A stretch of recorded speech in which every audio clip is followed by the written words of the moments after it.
I am a Christian. 옳은 일을 하라. 고학년 학습지. 2과 성결한 행동을 하라. 성결한 삶을 지킨 다니엘과 새 친구. 먼저 우리 교재 제일 위에 보면 마음 열기 되어 있죠. 마음 열기 한번 볼까요? 여러분은 여러분에게 금지된 음식을 마시거나 먹어본 적이 있나요? 솔직하게 한번 이야기해 볼까요? 그래요. 그런 음식을 살짝 맛본 친구도 있을 거예요. 오늘 말씀은 하나님께서 금지한 음식을 거절함으로 자신을 지켰던 소년들의 이야기를 해요. 내용 관찰을 통해서 우리 함께 알아볼까요? 첫 번째 그림. 선지자 예레미야는 유다 백성들의 죄 때문에 하나님께서 그들을 심판하실 것임을 예언했어요. 예레미야 선지자는 유다 백성들에게 하나님께로 돌아서지 않으면 바벨론의 포로로 끌려갈 것이라는 하나님의 심판을 경고했어요. 그러나 유다 백성은 선지자 예레미야의 경고를 무시했어요. 결국 하나님께서는 유다를 바벨론 제국의 손에 넘기셨어요. 두 번째 그림. 바벨론의 침략을 받은 유다 나라의 다니엘과 세 친구는 바벨론의 포로로 끌려가서 이름도 바벨론식으로 바뀌었어요. 여호야김 왕 3년에 예레미야 예언대로 유다는 바벨론 느부갓네살 왕에 의해서 침략당해서 다니엘을 포함한 많은 사람이 포로로 끌려갔어요. 세 번째, 다니엘과 세 친구는 바벨론의 신에게 드려진 음식을 먹으며 바벨론의 교육을 받아야 했어요. 바벨론의 포로로 끌려간 사람들 중에 다니엘과 세 친구는 특별한 사람들이었어요. 다니엘 1장 3, 4절에 의하면 이스라엘 자손 중에서 왕족과 귀족 몇 사람 곧 흠이 없고 용모가 아름다우며 모든 지혜를 통찰하며 지식에 통달하며 학문에 익숙하여 왕궁에 설 만한 소년들이었어요. 유다에서 엘리트급에 속하는 소년들을 별도로 모아서 그들의 이름을 바벨론식으로 바꾸고 특별한 대우를 하면서 바벨론의 교육을 시키기 위해 바벨론 신에게 바쳐진 우상의 제물을 먹게 했던 거예요. 네 번째, 다니엘과 세 친구는 우상에게 드려진 음식을 거절하고 채식과 물만 먹고 다른 소년들과 비교하도록 환관장에게 요청했어요. 다니엘과 세 친구에게 내리진 음식은 느부갓네살 왕이 특별하게 은혜를 베풀어 최상의 음식을 제공한 것이었지만 그 음식은 바벨론 신에게 바쳐진 음식이었어요. 그래서 그들을 관리하는 환관장에게 부탁을 했지만 환관장은 왕의 명령을 어기는 것이라며 거절했어요. 다섯 번째, 다니엘과 세 친구는 감독관의 허락을 받고 채식과 물만 먹으며 3년간 교육받았어요. 환관장으로부터 자신의 요청이 거절되었을 때에 그들은 포기하지 않고 자신들을 감독하게 한 사람에게 열흘간 자신들이 요청하는 음식으로 시험한 후에 다른 소년들과 비교해 보기를 간청했어요. 그 결과 허락을 받게 된 거예요. 열흘 뒤에 그들은 어떻게 되었을까요? 놀랍게도 성경은 다른 소년들보다 얼굴이 더욱 아름답고 살이 윤택했다고 말해요. 결국 3년간 자신들이 원하는 음식을 먹을 수 있도록 허락을 받았어요. 다니엘과 세 친구는 자신을 성결하게 지킬 수 있었어요. 여섯 번째 그림. 3년이 지난 후 바벨론의 느부갓네살 왕이 시험한 결과 다니엘과 세 친구는 온 나라의 어떤 사람보다 지혜와 총명이 10배나 뛰어났어요. 3년 동안 바벨론의 왕실에서 교육을 받은 다니엘과 세 친구는 느부갓네살 왕 앞에 나아갔어요. 그 결과 왕이 그들에게 모든 일을 묻는 중에 다니엘과 세 친구는 그 지혜와 총명이 바벨론 나라의 박사와 술객 모든 지혜로운 자들보다도 10배나 나은 것을 이 느부갓네살 왕이 확인했던 거예요. 하나님의 말씀에 순종했더니 하나님께서 이 다니엘과 세 친구에게 지혜를 10배나 더 뛰어나게 해주셨던 거예요. 와, 우리 다니엘과 세 친구에게 우리 박수 한번 쳐줄까요? 와, 잘했어. 자, 오른쪽 관찰 질문 봅시다. 유다 백성은 왜 하나님의 심판을 받아야 했는가? 하나님의 심판을 예언한 선지자는 누구인가? 자, 왜 하나님의 심판을 받아야 했지요? 그렇죠. 하나님의 말씀에 불순종한 죄 때문에. 그리고 선지자는 누구였죠? 맞았어요. 예레미야. 자, 두 번째. 유다를 침략하여 다니엘과 세 친구를 포로로 끌고 간 나라는 어느 나라인가? 어느 나라예요? 그래요. 3번 바벨론 제국이죠. 자, 그 다음에 3번 포로로 끌려온 다니엘과 세 친구에게 바벨론에서 한 일을 모두 체크해보라. 자, 볼까요? 바벨론식으로 이름을 바꿨다. 맞나요? 네, 맞아요. 체크해 주세요. 두 번째, 바벨론의 신에게 제사한 음식을 먹게 했다. 맞죠? 세 번째, 바벨론의 교육을 시켰다. 맞죠? 감옥에 가두었나요? 아니죠. 그럼 답은 1번, 2번, 3번이 되겠네요. 자, 4번 문제. 다니엘과 세 친구는 자신을 성결하게 지키는 옳은 행동을 위해 어떤 결단을 했는가? 어떤 결단을 했죠? 왕의 음식과 그가 마시는 포도주로 자기를 더럽히지 아니하리라 하고 자기를 더럽히지 않기를 결단했다. 자, 그다음 5번 문제. 하나님은 자신을 성결하게 지킨 다니엘과 세 친구에게 어떤 복을 주셨는가? 어떤 복을 주셨죠? 그래요. 온 나라의 지혜자들보다 10배나 지혜롭게 해주셨다. 자, 그다음 밑에 열린 생각 봅시다.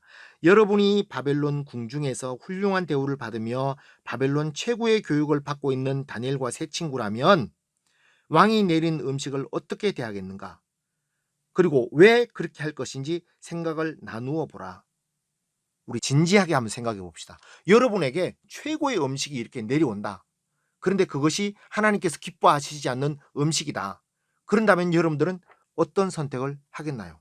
이 다니엘과 세 친구의 결단이 왜 옳은 행동이었을까요? 그것은 바로 하나님께서 말씀하시는 대로 순종하는 그 모습. 그냥 순수하게 하나님이 하지 말라면 안 하는 거야.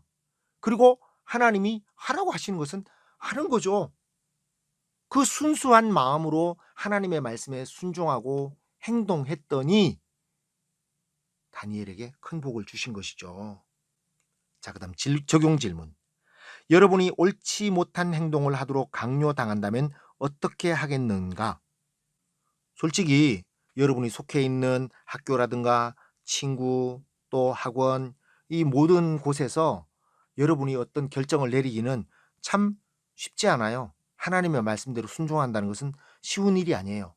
그런데 그럼에도 불구하고 여러분이 정말 하나님이 기뻐하시는 선택을 했으면 좋겠어요. 그런 친구들이 됐으면 좋겠어요. 그게 진짜 하나님이 원하시는 여러분의 모습이 아닐까요? 자, 한 장 넘겨서 생각해요. 1.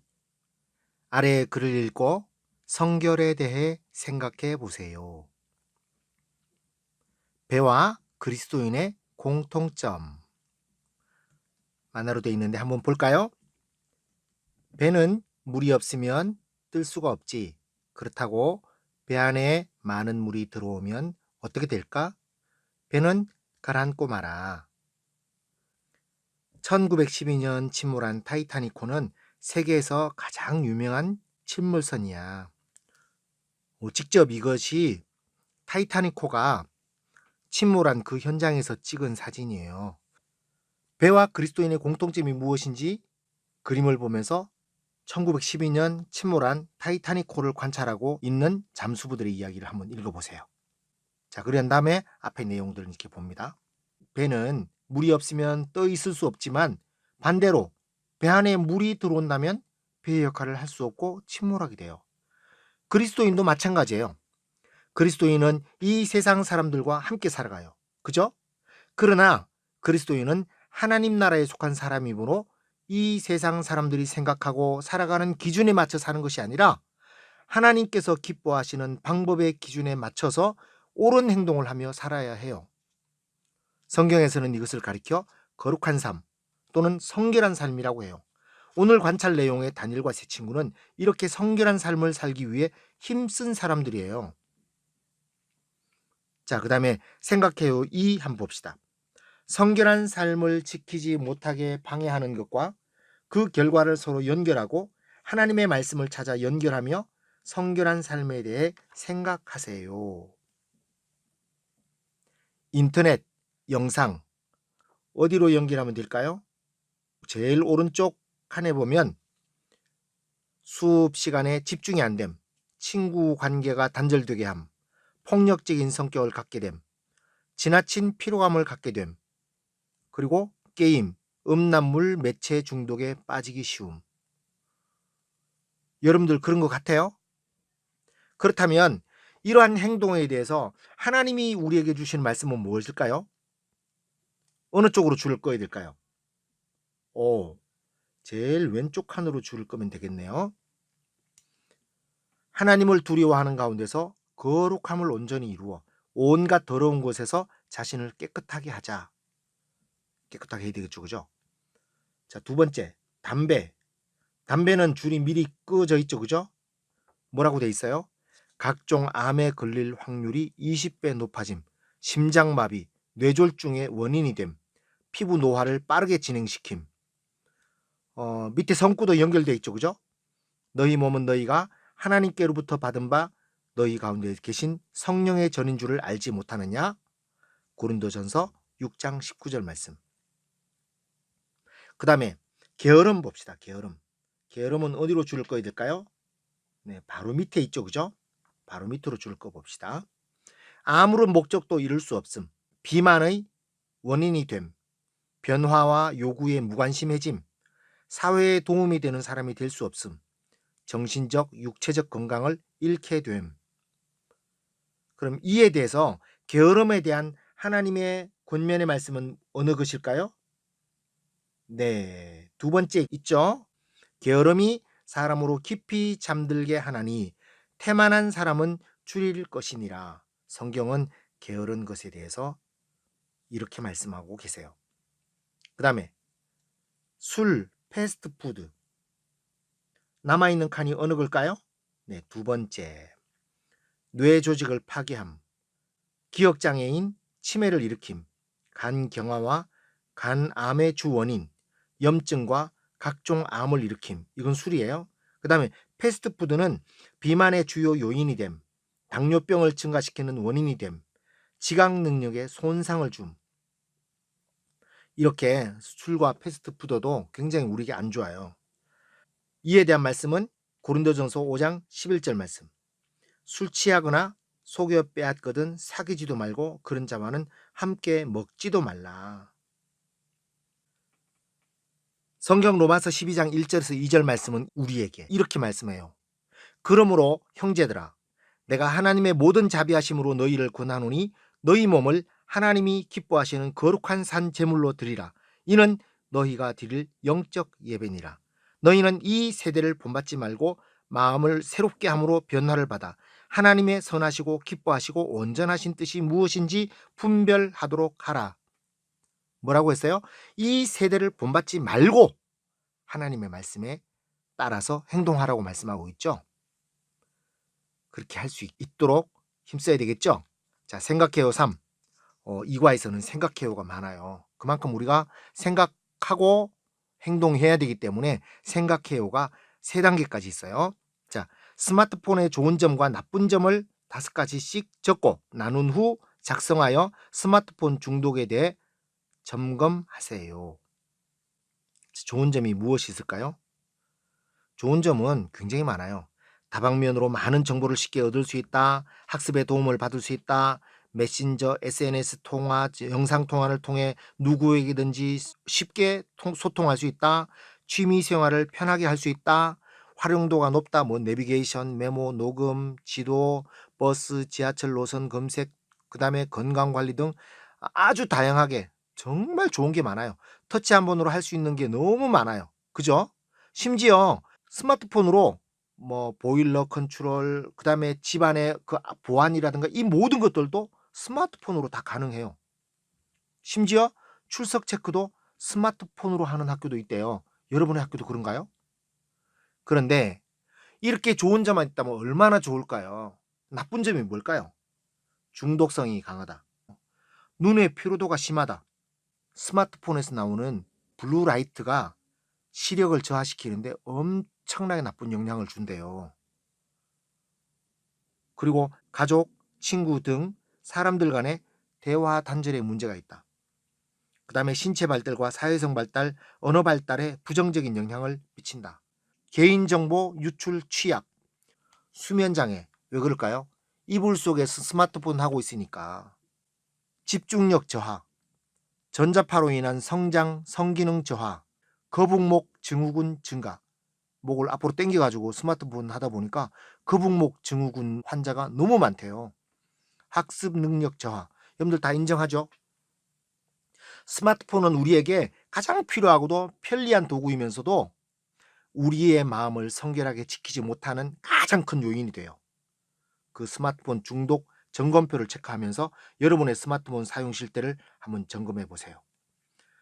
자, 여러분의 스마트폰 이 사용 실태가 어떤지 전혀 아니면은 제일 왼쪽 1점에 체크하고요. 그 다음에 아니다, 그냥 아닌 것 같으면 2점, 그렇다 3점, 정말 그렇다 4점인데 점수에 상관없이 여러분이 어느 정도인지를 한번 솔직하게 체크해 보세요. 다 체크했나요? 합계 점수가 10점에서 12점 혹시 있어요? 이런 사람들은 매우 양호해요. 그 다음에 13점에서 22점, 이 사람들은 양호한 거예요. 그 다음에 23점에서 32점, 중독 증세가 있어요. 그 다음에 33점에서 40점, 이 사람은 매우 중독이에요. 성과 암송 봅시다. 오늘의 암송 성구 문장이 섞여 있어요. 바른 순서대로 찾아 적고 암송하세요. 이것은 그냥 찾기가 힘드니까 성경을 펼쳐서 찾아야 되겠죠? 고린도전서 6장 19절에서 20절 말씀 볼까요? 너희 몸은 너희가 하나님께로부터 받은 바 너희 가운데 계신 성령의 전인 줄을 알지 못하느냐. 거룩하신 성령님은 크리스천인 우리와 함께 하시고 우리 안에 계세요. 너희는 너희 자신의 것이 아니라 값으로 산 것이 되었으니 죄인인 우리를 구원하시려고 예수님께서 십자가에서 피 흘려 죽어주심으로 죄의 값을 대신 치러주셨어요. 그렇기 때문에 우리는 우리의 것이 아니라 누구의 것이에요? 하나님의 것이에요. 그런즉 너희 몸으로 하나님께 영광을 돌리라. 우리를 죄에서 구원하셔서 하나님의 자녀 삼아주신 하나님께 감사하며 하나님이 기뻐하시는 일을 위해 살아야 해요. 자, 실천해요. 봅시다. 하나님이 기뻐하시는 성결한 삶을 위해 실천할 내용을 체크하고 매일 실천하세요. 자, 체크해 봅시다. 나는 어떻게 하겠다. 다 체크했나요? 여러분이 체크했다면 체크한 내용을 읽어보세요. 여러분의 교재에 나와 있는 내용 모두가 여러분이 체크하고 실천해야 될 내용이에요, 사실은. 하나님이 기뻐하시는 성결한 삶을 살기가 결코 쉽지 않아요. 그러나 이 내용들을 생각하며 하나님께 도움을 구하여 이제부터 크리스천으로서 성결한 삶을 살기로 약속해요. 다니엘과 세 친구는 포로 신분이었음에도 불구하고 하나님 앞에서 성결한 삶을 살기로 뜻을 정하여 옳은 행동을 했어요. 하나님께서 우리에게 주신 몸과 마음을 성결하게 지켜서 하나님이 보시기에 옳은 행동을 하는 진정한 크리스천이 되기를 바라요. 그럴 수 있겠나요? 잘했어요. 그러면 내일 만나요.